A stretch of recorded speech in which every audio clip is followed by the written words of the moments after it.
Hey everybody, Farm Tour Tuesday, December 27th, 2022. So, we have got most of the snow has melted in a lot of the areas, but there's still some areas like the pond bank and such that are thoroughly snow covered. It is 39 degrees out. It's like 4:15 in the afternoon. We actually just got back from Kansas City from visiting my in-laws. We stayed up there, or not my in-laws, my family, my uncles. Went and visited them and stayed the night up there and came back down. So we just got back and are doing chores for the day. Any days that we're going to be gone like this, that we can be back before dark, we still just go ahead and wait and do chores, and we don't hire a farm sitter. There's no real point in it. They're fine eating on the hay bales and sleeping most of the day. They'll be okay.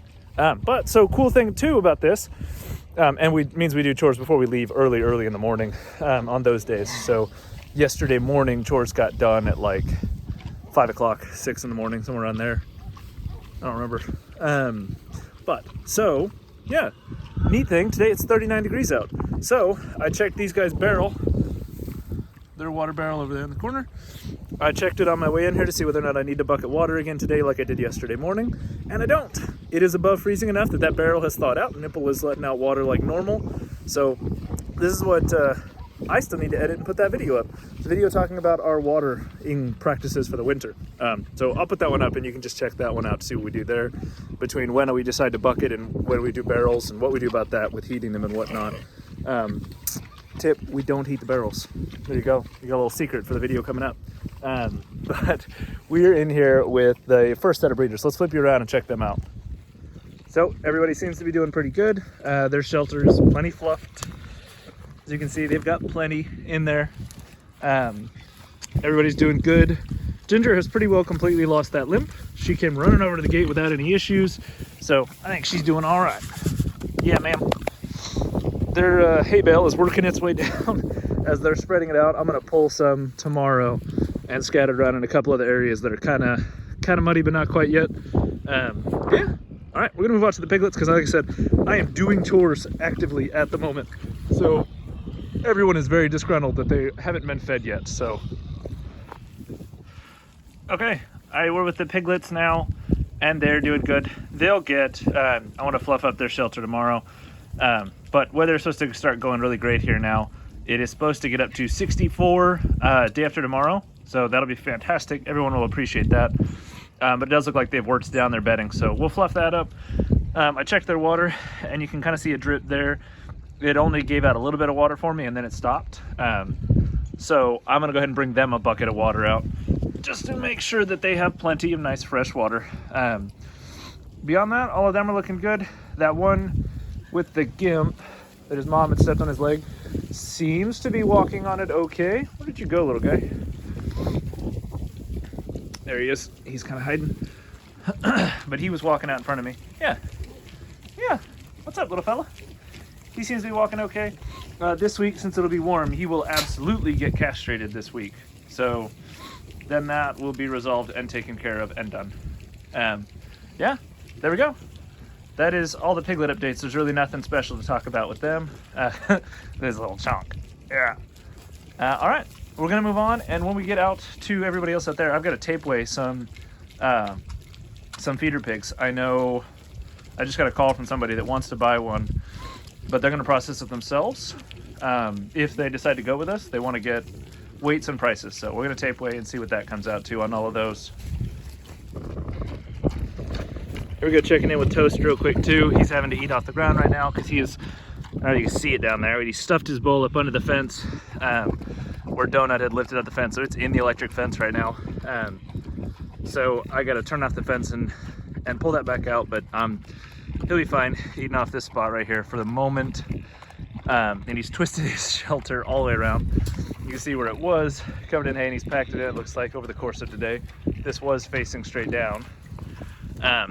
His barrel being a black barrel, it is thoroughly, and right in the sun, it's thawed enough that he's got tons of water coming out of his nipple without any problem on that. So that's great. Won't need to bucket him water.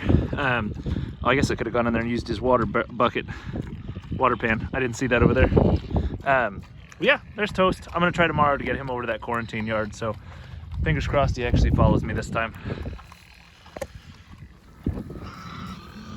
All right, we're in with Payday and his ladies, and they have rolled the bale over and thoroughly pulled off some sections. And then one other update on them, they have decided that they didn't want their shelter to be nice either. So they popped off the same piece of tin on that side that the feeders did. So I don't have time to fix it tonight before it gets dark, but you can see it there.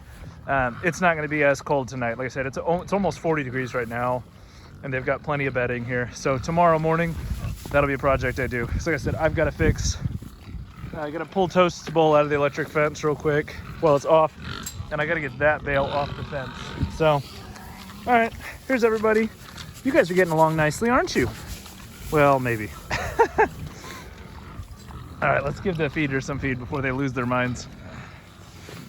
All right, we're out here with the feeders. Like I said, I just got that bale moved off the fence. You can see there's not a whole lot left.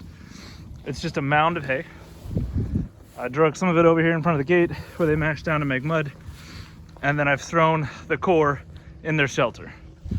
But that's fine, because we'll leave them in here for maybe another week. That'll be 3 weeks in the middle of winter, you know, in this paddock, which is not fantastic, but you can see it's not turned over or anything. The grass is just getting real short, real thin, but that's just because there's nothing really to grow. Yeah. Dip down. Step away from where they're actively at their shelter, right? Because that's all hoof damage. But even that, so we can dip down here, that's still grass in it. It's just actively where they're tromping and pooping because it's cold and they want to be near the shelter. But the rest of it, it's still clumps of grass. It looks honestly a lot like my neighbor's cattle pastures. So yeah, all right, I move up. Like I said, I got that stuff moved over. I just got some tape weights, so I'll tell you how we do that. Oh, also their shelter's holding. Yeah, so that solution, good to go. None of the tin has popped, has loosed. That worked fantastic. So the X was the solution with pounding those 2-foot stakes all the way into the ground. So yeah, I'll be doing that when I repair theirs also tomorrow. So here is a sewing tape. Okay, so this is what you use to tape away your pigs. So I'll drop over on this side is the standard tape weight measurement, okay? That's how people normally do it. For 250 and up pound hogs, live weight, I use this method, and I'll put both in the in the descriptions in the show notes there, because that's a lot to try to screenshot, right? Or to try to remember to say, but you can copy and paste from the notes. So this one works best for 250 and up. If they're borderline, sometimes I'll run both. But with this one, you'll notice you only need the girth, okay? And I have found it to be just about as accurate. And once we start getting 250 plus, it's actually more accurate for some reason. I don't really know why. It's more accurate than the length times girth that is the other one. So yeah, got them tape weighed. And for that girth, what you're aiming for is just right there. Well, right about where my leg shadow is, right there, right behind that, but straight up. So like, trying to like lean way over here like that. So just straight up and down on that. And then if you're doing the other one for like, so this size pig, I would do the first one. That length times girth divided by 400, okay? The other ones that are bigger here, they're all borderline plus. So I'll go ahead and drop their weights here, because like I said, I just got them. So these are the weights for the, I think 6 that I did.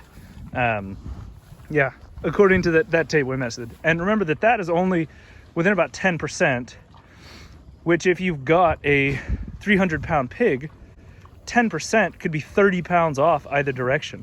And that's a pretty big margin. So like, this is just a guesstimate, okay?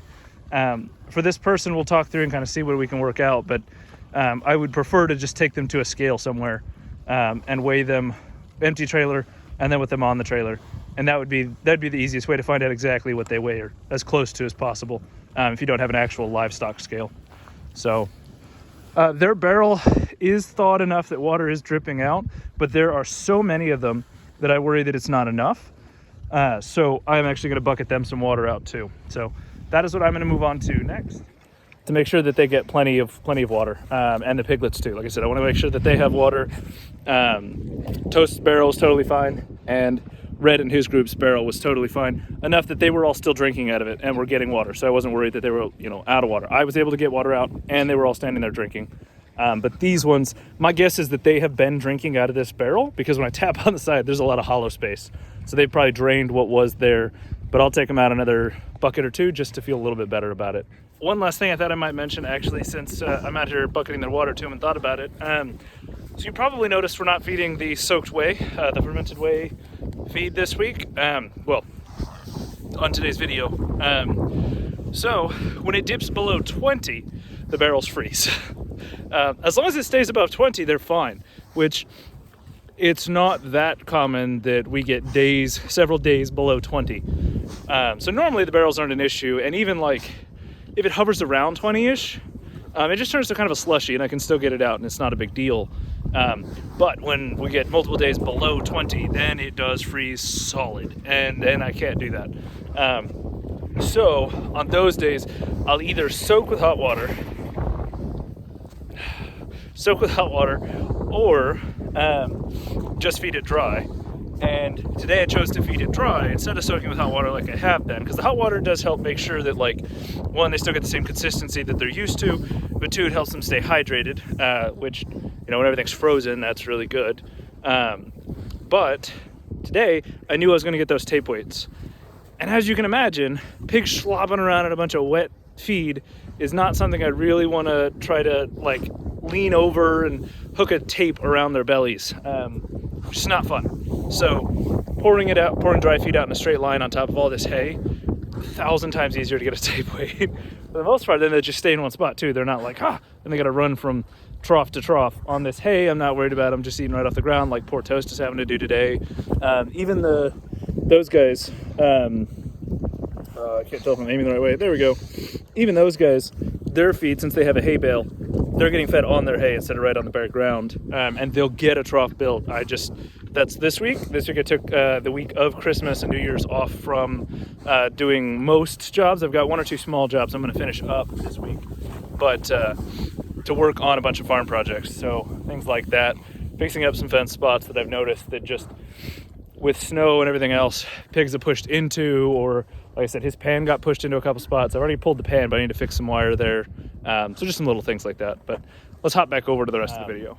Yeah, so that's pretty well it. Some other updates on the farm. It has just been really cold this week, right? So our house, even with the wood stove burning and the the HVAC unit running, like those days where it got down to -10, we weren't able to get the house above like 45-ish.